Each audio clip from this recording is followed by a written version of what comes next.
Hey friends, welcome back to another Seed Talk with Lisa and Layne. Hey Layne. Hello, I'm very excited about our topic today because these flowers are just blowing up out in the garden right now. I just stood back at my grove and did a bunch of videos this past week. So you're exactly right. They're here in southeastern Virginia. They are just kicking off the show. So, friends, before we dive in, this is just a reminder that this podcast is brought to you by thegardenersworkshop.com, where we can kind of help you with all your gardening needs when it's connected to starting seeds, growing cut flowers, education, supplies, tools, seeds. We've got you covered. And so check it out. All right, Layne, let's let them know what this was all about. Well, today we're going to be talking about a favorite flower of so many people, home gardeners and farmers alike. It's not something we typically start from seed, but the flowers are an excellent complement to all the other things we're growing from seed. And we're going to be talking about hydrangeas. We're mostly going to be focusing on big leaf hydrangeas and panicle hydrangeas, so hydrangea macrophylla and paniculata. Yes. So we'll be going over some tips for where to situate them, the proper harvest stage, how to condition them to help you enjoy them, not just in the garden, but then to bring them in and either sell them or use them in your own home. Oh, that'll be awesome. Yeah, I love these.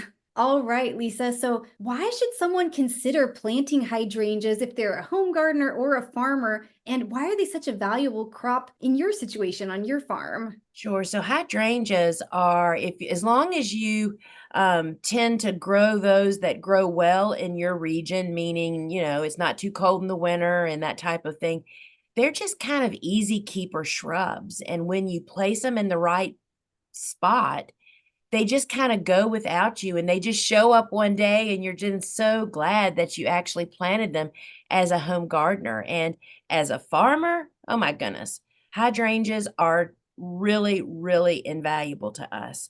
Not only did I sell them for many years in straight bunches to our commercial customers, but then as we ramped up our bouquet program where we were making hundreds of mixed bouquets every week all season long, they became a major filler for those bouquets. I mean, everybody, because of people's love for hydrangeas, everybody loves a mixed bouquet that's got a nice old hydrangea tucked into it somewhere.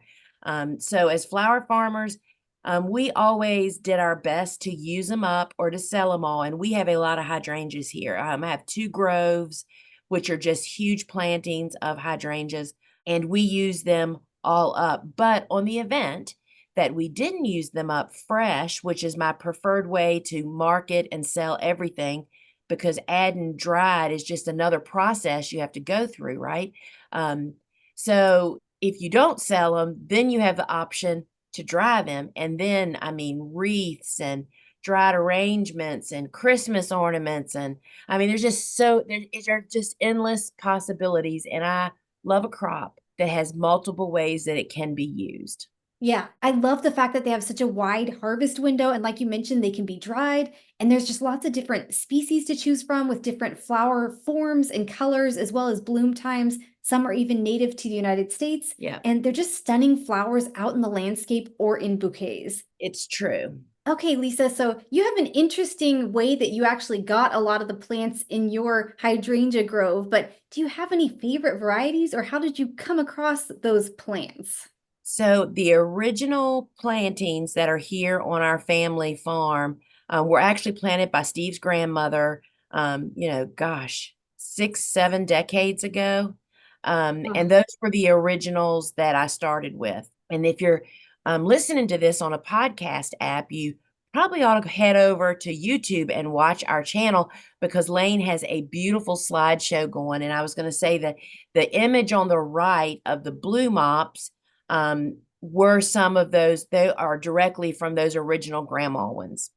And that is, I mean, just a favorite spot here on the farm that runs along the road. So all of our neighbors get to enjoy that. The image on the left is the hydrangea grove that's in the back of our farm.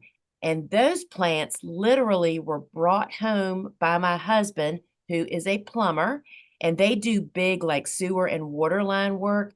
And so they're always digging up people's yards. And so often there'd be hydrangeas in the way, and people would say, "Oh, just rip that out. We don't even care about that bush."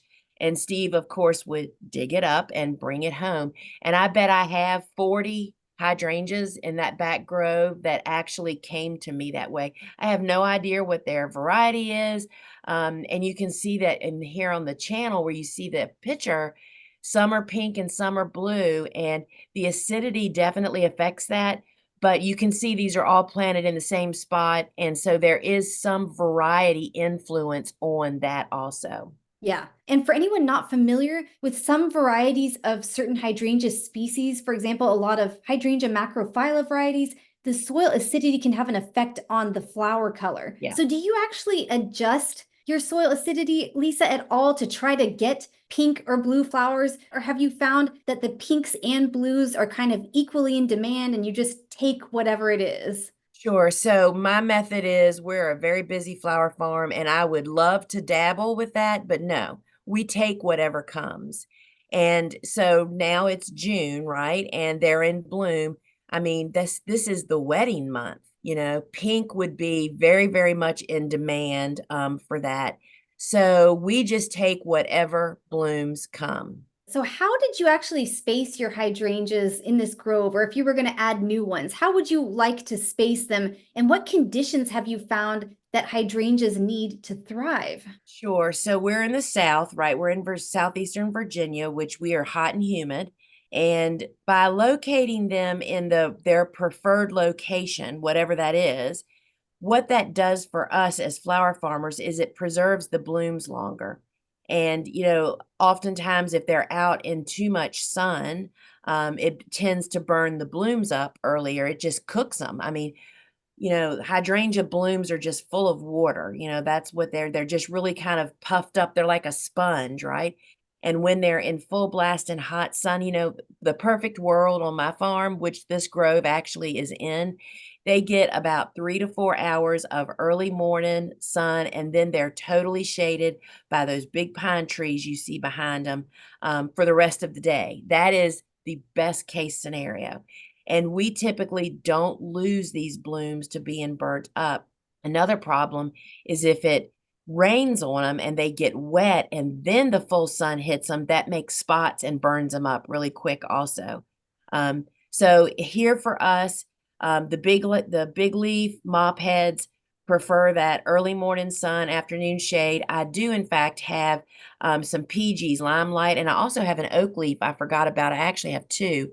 And they seem to tolerate more sun, but still, if they were out in full sun all day, the blooms just don't last as long in the garden. I mean, you can really prolong the show in your garden by really giving them a few hours in the morning and then afternoon shade. I mean, I think all of us would agree on that.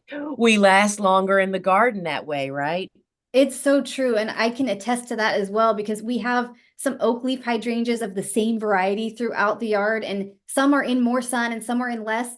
And they both bloom well. It's just that the ones located in more sun, they just kind of burn up faster. They Yeah. don't look as good for as long. They are so adaptable too to being moved. I get that question a lot, and we can talk about that whenever, but I just want to say don't be afraid to move them from that hot location. And people in more northern climates, maybe if you have cooler summers, you may be able to get away with more sun and they might not burn up as fast. So that might just be something that you'll have to experiment with depending on where you live. And I think that's often what misleads people. We see images of, I mean, there's several I'm thinking on in my mind up in Cape Cod. You're right. They do grow hydrangeas in full sun up there because they don't have our summers.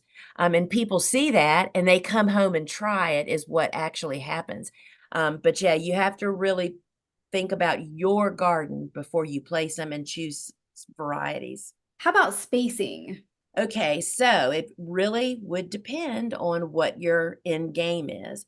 We knew that we would be cutting them, and when we say cutting them, harvesting them, that's like a hard prune. So all through the harvesting season for these, which for us would be June and July typically, we're cutting them really, really hard so we can, just like a cutting garden is planted tighter together, our hydrangeas are. So in my grove, I have two imaginary beds that run the length. And those beds are about 6 to 7, probably 6 to 10 feet apart from center to center. And in that imaginary bed, there's 2 rows of hydrangeas that are staggered. And they're probably, I'm going to guess, not 6 feet apart. They're not that far. They're probably more like 4 to 6 feet apart.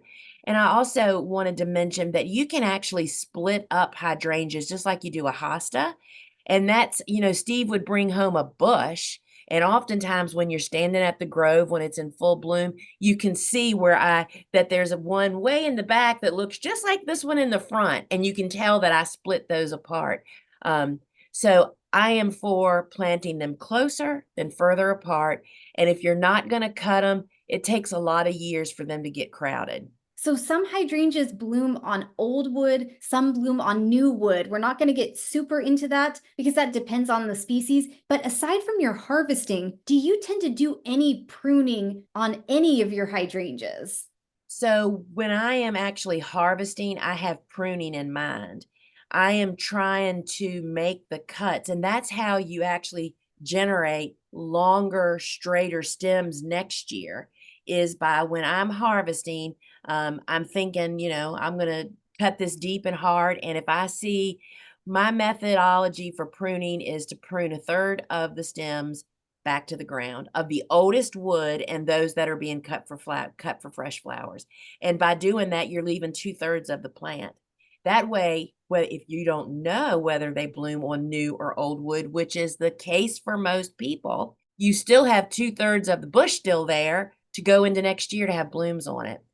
So when I'm harvesting, I'm thinking pruning while I'm there because we do not have time to go back and prune.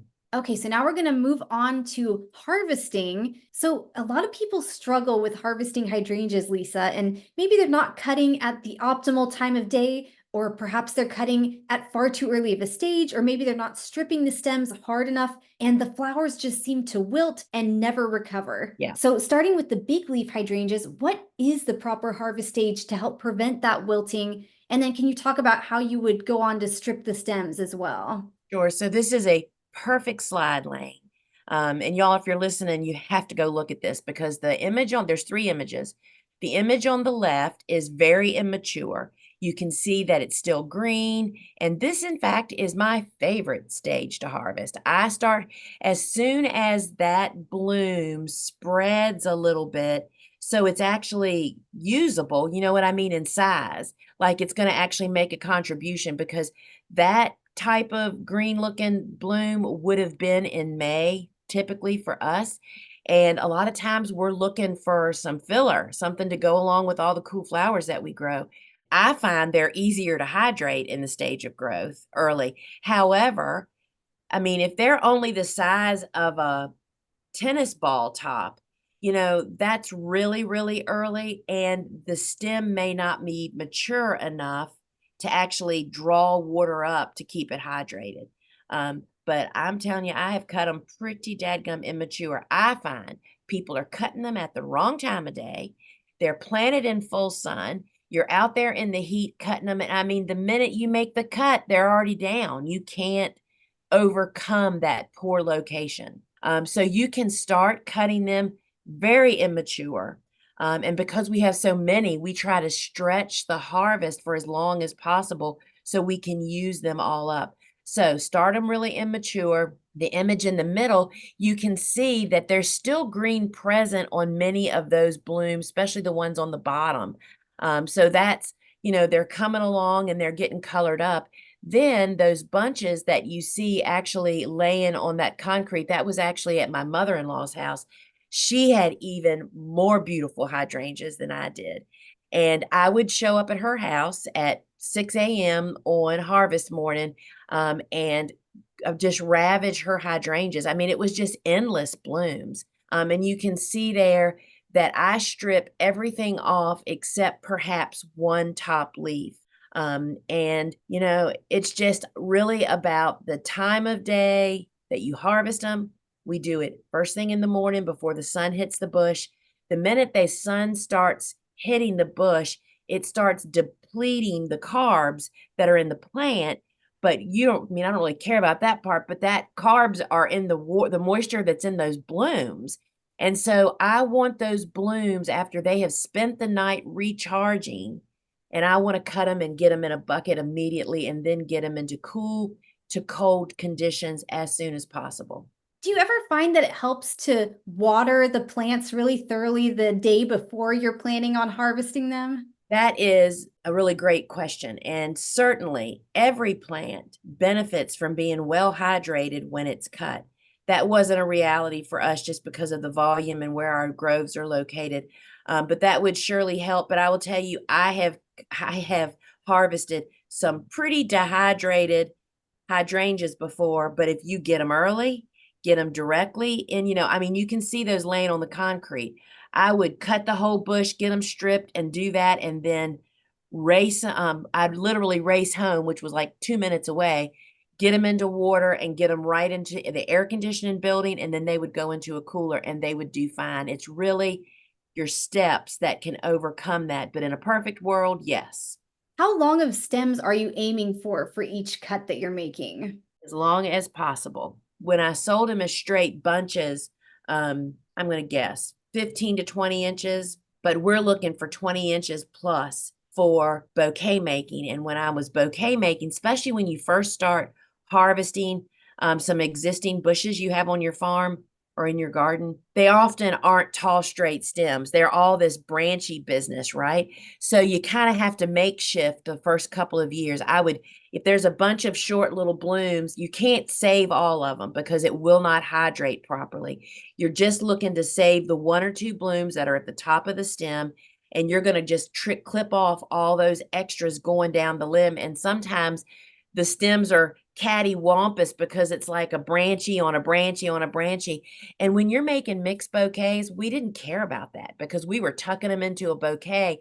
Now, you got a florist isn't necessarily going to want to pay you top dollar for that, but that's how I really got my hydrangea grove into great condition, was by starting to use them in bouquets, cutting them harder, and getting rid of all those branchies. So next year we had these tall, straight stems, and I'm telling you, we had 30-inch hydrangeas, big old blooms on the top of a straight stem, and it was incredibly valuable. Are there any differences in terms of your panicle hydrangeas for the harvest stage, Lisa? Sure, yes. So the PGs, so that's Limelight and Tardiva are the two that I grow, and these are huge blooms that you're seeing in this image.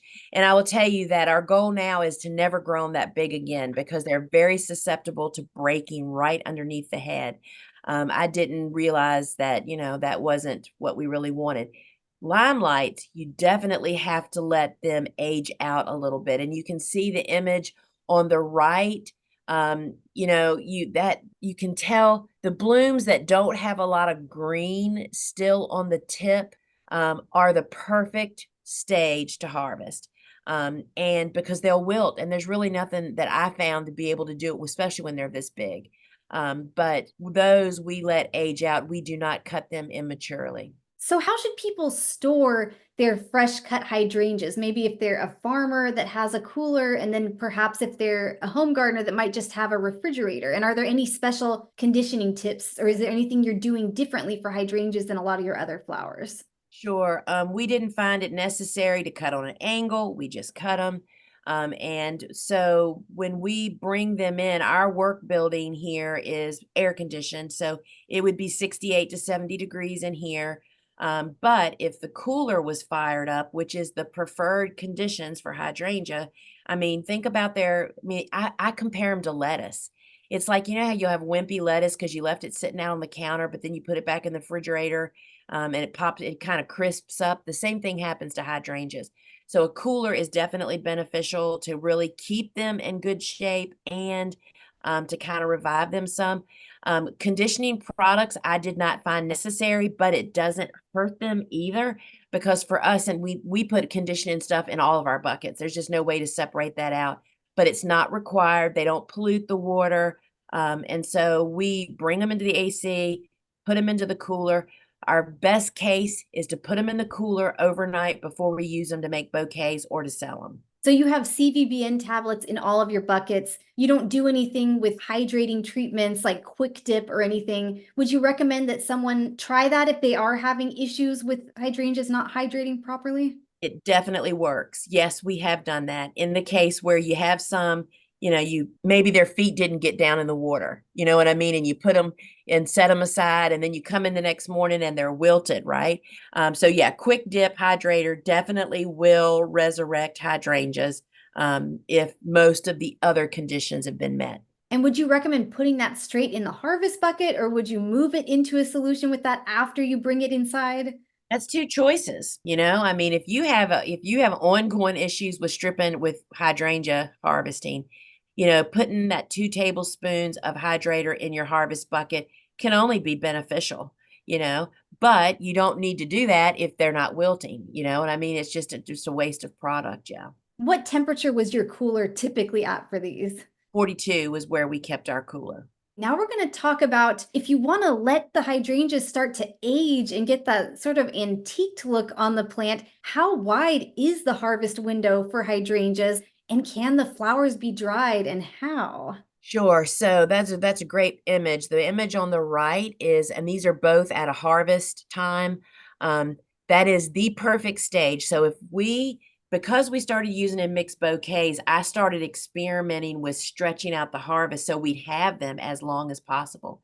And so when they're blue or pink or purple, whatever they are, and they start to change colors, the moisture is starting to leave the blooms and they're starting to get papery feeling. And we just harvest every week and you just see the different stages as they happen. Once they start to change color, they're candidates to really be easily dried. And so, we would then start making mixed bouquets that we could say to people, hey, this is a great one to dry. It's got straw flowers, it's got hydrangeas, it's got gomphrena and status, da da da da da. Just hang it upside down once you're done fresh. The reason you hang it is that way it doesn't droop during the drying process. It stays nice and upright. And yeah, so they're easily anybody. I mean, literally, you can let the water dissipate if it's just hydrangeas in the vase. You can let the water dissipate or be absorbed by the hydrangeas, and they'll just dry right there in the vase when they're at this stage. I mean, if you're planning to make a big wreath or something, then you're gonna need to hang them to get a nice volume of plants to make your wreath with. And so at any of these stages, they would be easily hung up and dried. All right, well, that was it for our hydrangea episode. I hope that inspired you to try harvesting some hydrangeas if you haven't already. Please feel free to share in the comments over on YouTube or using the form linked in the show notes if you have any tips or tricks for harvesting hydrangeas or your favorite varieties. And thanks so much for joining us again. Please be sure to share Seed Talk with a friend if you're enjoying it. And we always appreciate your ratings and reviews in a podcast app and your likes and comments over on YouTube. All right, friends, that's going to be a wrap for today. And remember, we'd love to hear from you and invite your friends. Till we meet again, friends. Ciao. Bye.